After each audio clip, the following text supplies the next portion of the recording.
Hi, listeners. It's Jim again, back in the bee yard, looking and thinking and talking about bees. Listeners, I write articles and I do podcasts. And of course, when you talk to other beekeepers, you elicit other responses. You'd like for them to always be positive, and frequently they are, but sometimes you get those where you said something that someone just did not agree with. I made a comment in an article I wrote for the American Bee Journal back in March of this year, 2025, and I can't do any better than just read you what I wrote as a passing footnote. I wrote, personally, I wonder how many of you still use eyelets, wiring devices, and embedding procedures. It can't be many of you. Have we reached a point where I should stop referring to wired frames and articles in electronic media? Honestly, I've not wired a frame and embedded those wires in fat wax foundation in many years. If I don't hear from anyone, I think that I will allocate wiring frames and embedding foundation as a bygone practice. You know, that was an innocent comment. I haven't talked to anybody who wired and embedded frames in years. We all use the snap-in foundation inserts. Well, I got a positive earful, and that made me wonder about you. Do you people still go through the process of wiring and embedding those wires in wax foundation? I want to talk to you about it. I'm Jim Tew, and I'm here at Honey Bee Obscura, where I talk about something to do with plain talk beekeeping every week. Welcome to Honey Bee Obscura, brought to you by Growing Planet Media, the producers of the Beekeeping Today podcast. Join Jim Tew, your guide through the complexities, the beauty, the fun, and the challenges of managing honeybees. Jim hosts fun and interesting guests who take a deep dive into the intricate world of honeybees. Whether you're a seasoned beekeeper or just getting started, get ready for some plain talk that'll delve into all things honeybees. Listeners, can I start out with the typical discussion? I'm outside here with the bees. The rain's coming, but it's not here yet. Bees are active, and they're coming back just loaded with pollen. I've talked to you about this colony I'm looking at. If I don't split it, it's going to swarm. I keep thinking, get out here, but every day there's more rain, more cold, whatever. So I keep putting it off. But I hope the wind's not too bad. Listeners, when I spoke of the foundation thing, it was a passing comment. I always sound like that I grew up in a cave, keeping bees on the side of a cliff or something, but in reality, in the scheme of things, it wasn't that long ago, 53, 54 years ago or so. And in my earliest days, from the root company or from the Dadak company, you bought 3-ply foundation, which was exactly what it sounds like. There was a sheet of foundation that was 3 sheets of foundation that were amalgamated into one sheet, and you get this plywood effect. So that 3-ply foundation had more rigidity, more strength than just one single roll, sheet of foundation. So you would wire the frame up after putting eyelets in the holes in the end bars, and then capture that sheet of foundation with a cleat or in the groove or whatever. There's actually a wax tube fastener that was used primarily for comb honey production. But if you wanted to, you could use the wax tube fastener, and you could actually use molten beeswax as a caulking type material to secure that wax in that uppermost groove. And then once you had the foundation sheet up against the wires, then you would use a contraption, a simple device. It was just electric contacts on each end. Honestly, listeners, I use my Lionel electric train transformer as an energy source. In the 20s and 30s, beekeepers used common dry cell batteries. Or you could use a battery charger. So you can get the voltage, and all you have to do is just touch it. Just touch that trigger, that wire would short out, heat up immediately, and then gently melt into that 3-ply foundation. So by the time I did all that, I bet you I averaged 10 to 15 minutes per frame to get that foundation sheet in there and get it embedded and get it ready to go. As you know, and as I bet you most of you have done, we use foundation inserts now. So you just snap those foundation sheets in. It's brain dead. Snap, snap, and it's gone, and everything works well. I received more comments, and more is not hundreds. More is probably 15, maybe 18 comments. Does that sound like the earth moved?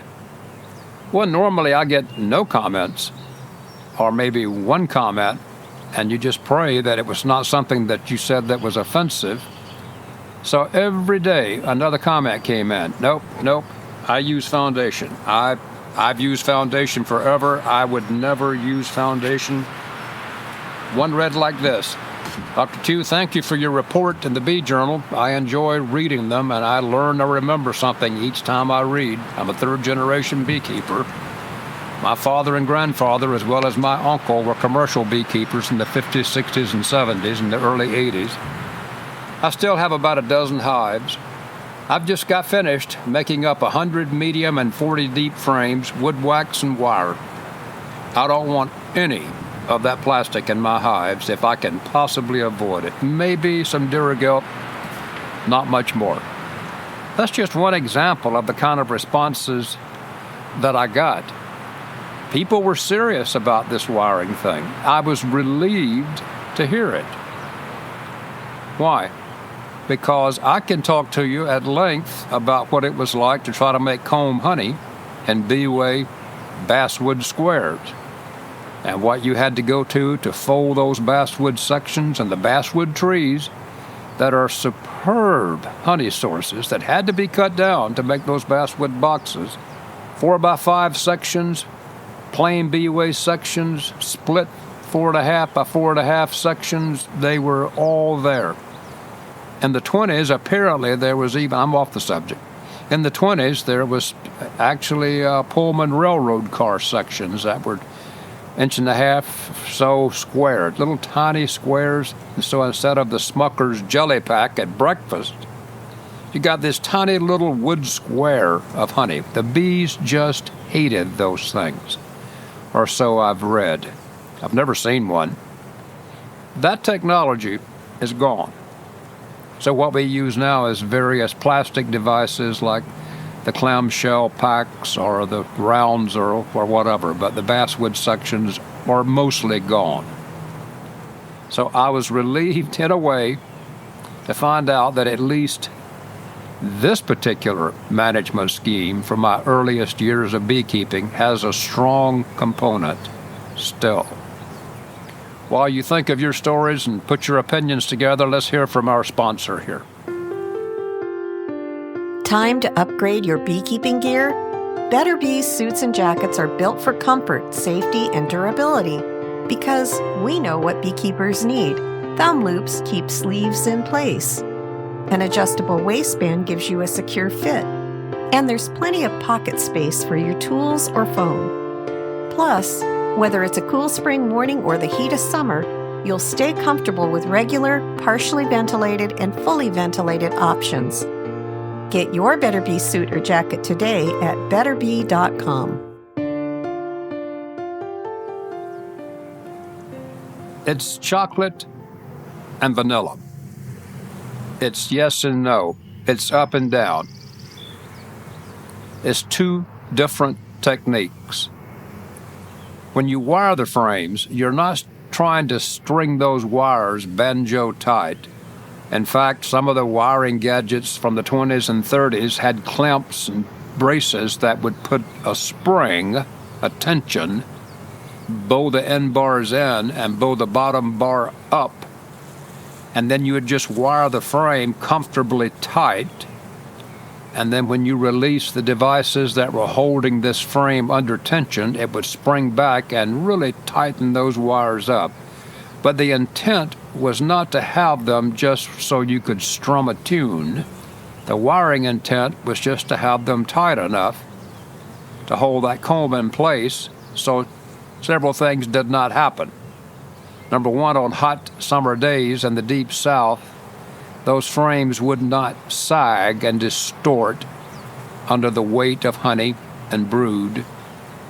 And number two, another main reason was when that frame went into the extractor, it would withstand the centrifugal force of the extractor with the heavy weight of honey bearing down on it and not destroy the frame every time. I am not a historian, I'm just an old guy, but I have read passing comments about those fellows who in the earliest days thought that putting in foundation was the absolute way to go until they found this stuff would literally fall out of the combs. Now, I've never heard of anything being tried other than wiring. No doubt others did. In the past, there were plastic grids and things you snapped on over the foundation to hold it and support it while comb was drawn on it. You know, after it had 2 or 3 seasons on it, which would be an old frame now, but in the old days, a comb would last for decades. But once it had 2 or 3 seasons on it, you could almost stand on that comb, and it would withstand every one of the forces you applied to it. But while that comb was nice, white, and new, it was fragile. So can you tell that there's 2 games afoot? One is where you put a lot of effort into putting the frame together with the foundation. You wire it, you embed it, you get it ready to go, and then when you're done, it's all beeswax except for the wire. A quick aside, the bees don't like those wires. And sometimes during a light flow, they will cut down and dig those wires out as though they're going to remove them. Or, I think alternatively, sometimes they're just using that foundation wax someplace else in the colony where they needed it more. So, a lot of effort, isn't it? But you end up with the basis for a comb that is all beeswax. The second game afoot is the modern-day foundation insert. Oh man, I'd like to get off the subject here too. To get to this point, you would not believe all the different ideas that are on the scrap heap of beekeeping life right now. In the late 90s, 80s, 90s, there were efforts to make solid plastic comb that required nothing but the bees to fill it and then cap it. And so the goal was to get everything turned into honey and not require the bees to use 8 pounds of honey to produce 1 pound of wax, making it a kind of expensive product for the hive. The effort was to short-circuit all that and have that extra honey.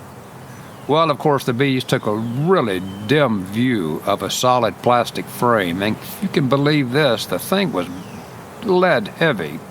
So just 10 frames of empty, full plastic combs was stunningly heavy. And then when you added wax and honey to it, even more so. So we went through all kinds of other options. Should I mention the aluminum combs? When? During the 30s and 40s, you could buy an aluminum comb. And the idea was for the bees, once again, not to have to produce any wax. They would just fill up this aluminum comb. Imagine how the wax moths were short-circuited trying to eat aluminum with all they can cut through. They couldn't cut through that. Think about it. What was the fatal flaw of the many possible flaws, but what was the fatal flaw from making combs out of aluminum? Indeed, even making foundation out of aluminum. Heat stabilization. So in the winter months, those exposed edges of that aluminum frame would wick coldness toward the center, making it nigh upon impossible for the bees to maintain wintering temperatures on top of that aluminum foundation that was wicking coldness would be a better term, from the outer edges of the frame. So bees died like crazy. but not before a lot of that stuff was manufactured and not before a lot of beekeepers gave up on it. So we did not just go, boom, from beeswax foundation to foundation inserts. It was a tortuous path, with ideas tried, ideas not working, ideas working okay, to get to the point that we've got this plastic foundation. One of the things that the proponents of beeswax foundation used was that they are concerned about this whole concept of microplastics in our food, and specifically about microplastics in our honey. So if you put in black plastic, which has already got kind of a bad reputation in some circles, if you put in black plastic, then you were just going to be having microscopic amounts of plastic throughout your honey crop. Do I want to go down this rabbit hole? I guess I do, but I don't want to get too far down the rabbit hole. Well, are you going to put honey in plastic jars? Or are you going to store honey in plastic 5-gallon cans?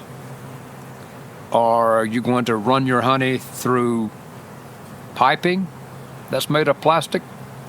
So exactly where would we draw the line on not using plastic in our beekeeping operation? Listeners, that's a personal line. You've got to draw the line wherever you think you want it. But one of the reasons that several people used for wanting nothing to do with plastic in their foundation sheets was trying to keep plastic as much as possible out of their colony. I need to quickly say that right now there are beehives that are plastic from top to bottom. The boxes are plastic, the bottom is plastic, the inner cover, the top, the frames are plastic, the foundation's plastic. These plastic beehives are readily available. You can buy them anywhere. They are remarkably common. There have been efforts to use plastic as a beehive material as far back as the 70s. The Walter T. Kelly Company manufactured really heavy-duty plastic boxes that, as usual, wax moths couldn't eat. So consequently, that was one less problem that they had to deal with. This is where I'm trying to get to. All of a sudden, it looks like we've got these foundation inserts. I'm saying that it was not all of a sudden, that it took time to get to that point. One of the things I've often wondered, I did a quick calculation. It was simple, and I can't remember exactly what my numbers were, but I will reassure you that the guess that I'm about to give you is reasonably accurate.